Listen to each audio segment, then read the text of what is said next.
Hello! I have returned with a second Cody Jinks album review. You know how last week I said that I liked After the Fire, but maybe there weren't as many catchy, upbeat songs as I would have liked? Well, it's almost like someone was listening and was like, here you go, have the wanting. Have all of the catchy, upbeat songs that you've been wanting, no pun intended. I feel like the wanting actually continues the narrative that we began in After the Fire, exploring these themes of deep personal introspection and vulnerable confession. Though I was listening to all of Cody Jinks' older albums, and this has been a constant theme throughout all of his work, so it's not like a new thing. But I think it's what really makes him stand out, like how deep and personal his lyrics are. I feel like The Wanting explores those same themes that we began in After the Fire, but with a more energetic, brighter, bolder sound. And at the same time, I feel like it also explores darker, more intense themes of, good and evil. So I feel like with The Wanting, we get an even deeper glimpse into Cody Jinks' mind. He's kind of unveiling the curtain and giving us like a behind the scenes look at what it's really like to be him. You get the struggles of being an artist, being famous, always being on the road, and always having to pretend to be cool and have people look at you. And I feel like he's trying to say, I'm just a normal guy, just like the rest of you. I am crazy, I have a wounded mind, I experience this constant struggle between good and evil. I've made a lot of mistakes. I feel lonely and misunderstood. I've been running so hard towards this imaginary goal and I really just need to rest. And he's just trying to figure it out in this crazy world. I feel like as humans, revealing our vulnerabilities is what really brings us closer together. And it's a little counterintuitive because society tells us that we need to create this certain image and achieve this level of success in order for people to like us. I feel like famous people always try to make it look like they live these perfect lives and want us to feel a little jealous of them. But Cody Jinks does the exact opposite, and he kind of reveals all of the struggles he goes through, and that makes him even more likable and relatable. On top of that, these songs just sound so good to listen to. I feel like these are the type of songs you can party to, but also have deep realizations about life, and that is literally like my perfect ideal kind of party. So let me know if you'd like to be invited to this hypothetical party. So I absolutely love this song because it sounds super duper happy and triumphant, but is actually super duper sad.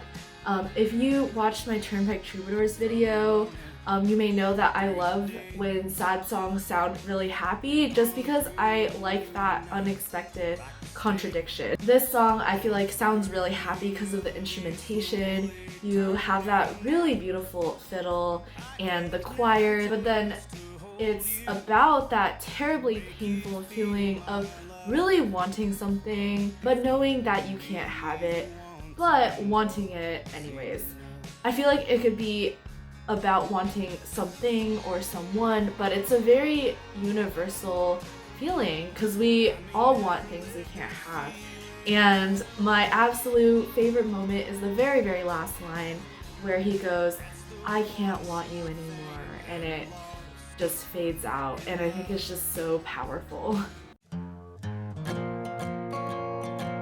So I absolutely love this song as well. I feel like the first three songs on this album are just so solid. This song has a darker, more menacing, almost evil vibe to it, and also has such a catchy rhythm, and I feel like it reminds me the most of his older songs. I love the message of this song, which is that we're all crazy and living in this crazy world, and that's okay. I love how in the chorus, which is my favorite part, Cody invites us to contemplate our mortality and ask what we're doing here, and I feel like it aligns with my personal life philosophy so well. And I have been trying to refrain from reading lyrics, but I just love these lines so much. There ain't a single thing we own we'll take with us when we're gone. So I'll just walk the earth a while, lend a hand and leave a smile. And who knows how the whole thing ends? You can't tell me where or when. So I'll just pray that when I'm done, I meet the Father and the Son, and if I'm right, they'll be the same kind of crazy as me. Ah, so good. This song is just so beautiful. I'm a sucker for waltzes, and this song has such a gorgeous, echoey sound to it. Once again, Cody is doing some deep introspection and looking back on his life and everything he's gone through and all of the struggles. The coolest part is the chorus, which has these paradoxical opposites. Never alone, always lonely. Easy to find, seldom seen. On a fast train through a slow-moving dream. And he repeats that a bunch of times. And the words themselves are really simple.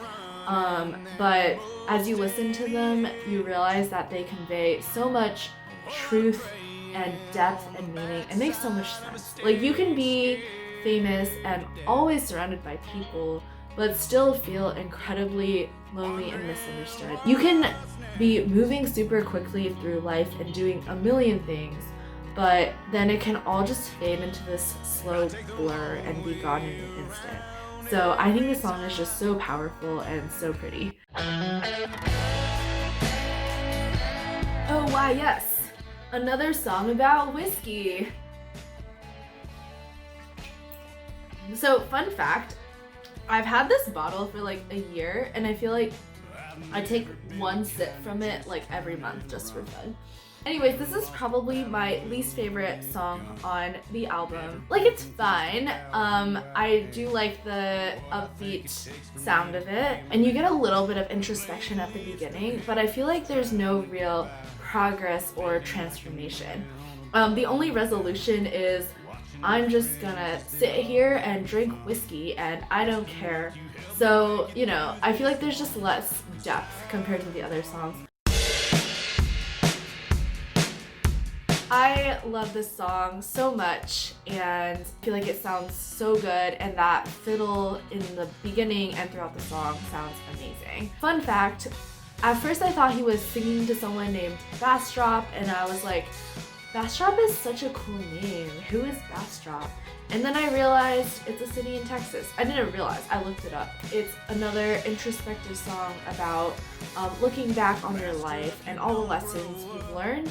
But it's saying, like, I've made mistakes, but I've also taken risks, and I've flown where even angels are scared to fly, and I don't have any regrets. And I think that's really beautiful.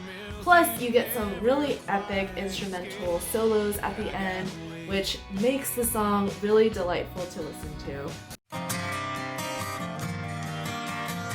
Ah yes, a song about the struggle between good and evil that has existed in mankind since the dawn of time.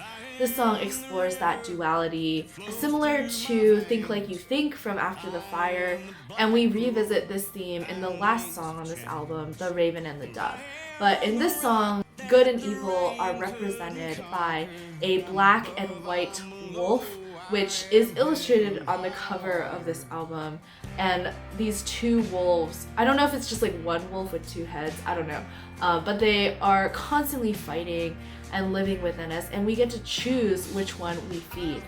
We get to choose which voices we want to listen to, and we will always have those evil desires within us as well as those good ones. It's a constant battle every single day.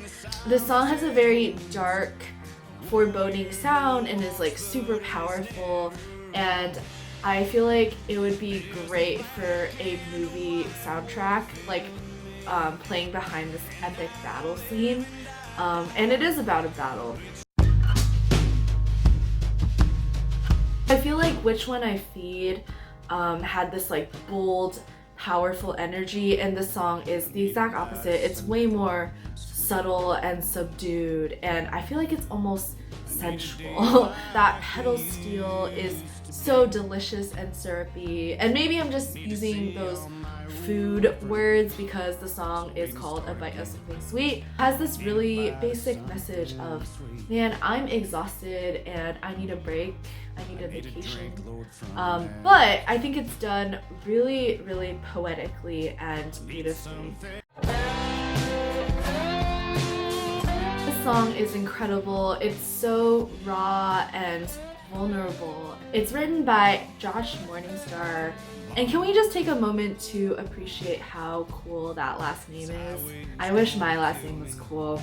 Anyways, this song plays out as a series of pleas to different people. Verse 1 is, Mama, this highway's gonna kill me, and it's about being out on the road. Verse 2 is, Woman, I wish I wouldn't hurt you. I never meant to hurt you, and it's about love. And verse 3 is, Lord, I beg of you, protect me from the devil. And I love how it's this desperate crying out into the night, but it does have a rather light, cheerful sound, and that's a really cool contrast. This is probably like the only love song on this album, and I think it's cool that it ties in like weather and geography with this love story, which is about a girl who leaves him for California because she wants more sunshine. And being from California, I can tell you that Cody Jinks is 100% accurate, that it never rains here. Anyways, he is left behind wherever he is and is really sad, and it's rainy, and then he's like, I can't take it anymore, and goes to visit her in California. And it turns out that he brings the rain and the clouds with him, which is interesting because in A Bite of Something Sweet, he says, clouds are more my style. So anyways, the song is full of sadness and longing, and it's got a beautiful classic country sound. What another great song that gives us a glimpse into what it's really like to be Cody Jinks. And he tells us that, dude, I'm just an ordinary guy who is hiding behind this facade, and I have to pretend to act cool all the time, and sometimes I just want to be left alone. I love the line where he says, all they see is glitter and all they hear are rhymes. And my favorite part is at the very end where he sings the chorus in a higher key, and you can just feel that increased passion and intensity. Ramble. So here is another introspective song, not written by Cody himself, but it does tie in very closely with the rest of the themes on this album. I feel like I don't like this song as much because it's a little vague, but it poses these questions of like, is life on the road really worth it? Because you're always chasing this impossible dream. You get freedom, but is it really worth not being able to call one place home? I love the line, win that one-man race. I feel like it sheds light on the fact that we're never competing against anyone else in life except ourselves. I feel like the ultimate message of the song is ambiguous. Like, it doesn't really say rambling is good or bad, like I should stop, I should continue. It's just like, I ramble and that's what I do. I have prayed for wisdom. We end with this very light, cheery song. I do feel like it has a bouncy, light, airy feel to it, and the percussion is interesting. At first, I didn't really like it that much, but then it grew on me. It's another song about the duality between good and evil, between dark and light. But unlike Which One I Feed, which has like a dark, evil sound, I feel like this song is way more hopeful and uplifting. I could totally imagine like a choir of children singing along to it. It has a very communal, like, let's sing along everyone type of feel to it. I could imagine it being sung in a church, and it has such a feel-good message to it, which is there will be bad days and there will be good days, but we will all be okay in the end. So overall, I definitely like this album a little more than After the Fire, probably because it brought that energy and rhythm that I like from my Cody Jinks songs. That being said, they're both really, really great albums, and I'm so happy that they exist. I feel like so much of pop music is only about sounding good, and you have these superficial themes about, just having a good time or love or drinking. Not that those aren't significant themes, but Cody Jinks really dives into the core of like what it means to be human and explores these deeper themes that we don't really get in music as much. Yeah, let me know what videos I should make next. I unfortunately don't have enough time in my life to make lots of videos, so I feel like I am only able to review music that I feel really, really passionately about. I have received suggestions, and thank you for those. Keep them coming, and I'll see what I'm able to do, and hopefully there will be something really good and juicy over the next few weeks or months or years, and I will be back.